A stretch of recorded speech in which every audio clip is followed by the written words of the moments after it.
Gusto kong malaman mo na ikaw na napagod, ikaw na nalipasan ng gutom, ikaw na wala nang naging oras para sa sarili mo ngayong araw na ito. Gusto kong sabihin sa'yo na saludo ako sa'yo. Good job.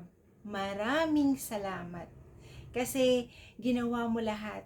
Tinapos mo yung mga alam mong suliranin mo. Yung mga alam mong ikaw lang, yung taong nararapat or karapat-dapat na gumawa ng bagay na yun. Maraming salamat kasi pinagtagumpayan mo, natapos mo at hindi ka sumuko.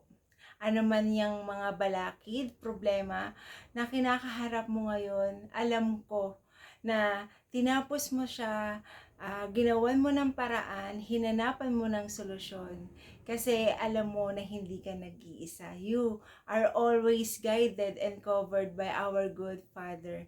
Let me say maraming salamat once again. And you are one of those wonderful person na nag-i-inspire ng marami. Hindi mo namamalayan yung simpleng ginawa mo, yung simpleng ways mo.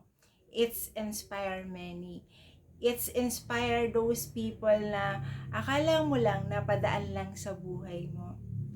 Keep it up, and may our good God continue to give you the strength, the provision, the grace, the love, the blessings, the joy deep within your heart, and most importantly, that love that you are longing for. Our good God may always shine upon you. May you continue to be an inspiration to many. Once again, maraming salamat sa buhay mo.